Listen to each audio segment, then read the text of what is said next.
అందరికీ నమస్తే అండి. వెల్కమ్ టు మంచివాడి యూట్యూబ్ ఛానల్. ప్రజెంట్ నేను వర్క్ ఉండి మందడం అనే ప్రాంతానికి వచ్చాను. సో ఇక్కడ ఏపీ రాజధాని అమరావతి ప్రాంతంలో నేను చదువుకుంటున్నాను. సచివాలయానికి దగ్గరలో జరుగుతున్న అభివృద్ధి పనులైతే మీకు నేను ఈ వీడియోలో చూపిస్తాను. ఇది జస్ట్ ఇక్కడ అభివృద్ధి పనులు చూపించడం మాత్రమే నేను ఈ వీడియో చేస్తున్నాను. దయచేసి దీన్ని పొలిటికల్గా తీసుకోకండి, నెగిటివ్ కామెంట్స్ అయితే పెట్టకండి.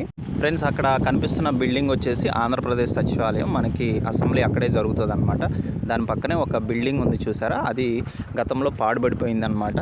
సో ఇప్పుడు అది కన్స్ట్రక్షన్ జరుగుతుంది. చూడండి, ఇక్కడ ఇది సచివాలయానికి వెళ్ళే రోడ్డు, చిన్న రోడ్డు.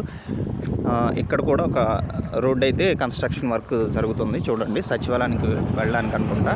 సో ఈ మట్టి అంతా కూడా తవ్వకాలు జరిగినాయి. అవన్నీ అక్కడ బిల్డింగ్లు కనిపిస్తున్నాయి. సో అక్కడ కనిపిస్తున్నది మా యూనివర్సిటీ బిల్డింగ్స్ అనమాట, విటి యూనివర్సిటీ. అండ్ ఇటువైపు అంతా కూడా ప్రతిదీ రోడ్ వర్క్ జరుగుతుంది. అలానే పైప్ లైన్ సిస్టమ్ జరుగుతుంది. సో రోడ్డుకి ఇరువైపులా ఇవన్నీ కూడా పైప్ లైన్స్ అనమాట. రాజధాని ప్రాంతానికి కావాల్సిన పైప్ లైన్స్ అన్నీ కూడా కొన్ని ఎకరాలలో స్టోర్ చేసి పెట్టుకున్నారు. చూడండి, అటు చివరి వరకు ఉన్నాయి అన్నమాట ఇవంతా కూడా. సో రాజధాని ప్రాంతంలో ఈ వర్క్ ఇక్కడ జరుగుతుంది.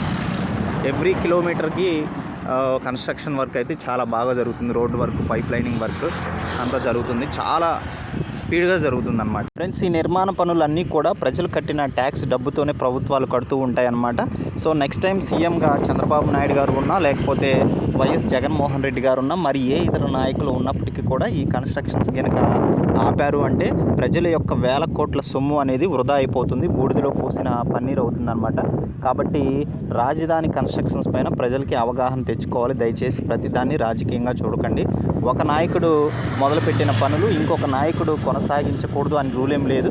సో దీన్ని అభివృద్ధిలోకి తెచ్చి నాయకులు మారినప్పటికీ కూడా సో ప్రజలకి ఉపయోగకరంగా మలుచుకోవాలనే ఉద్దేశంతో ఈ వీడియో చేస్తున్నాను. ప్రజలకి అవగాహన కల్పించడం కోసమే ఈ వీడియో చేస్తున్నాను. కాబట్టి ప్రతిదీ రాజకీయంగా చూడకండి. సో ప్రజలైతే అవగాహన తెచ్చుకోండి. Thank you all.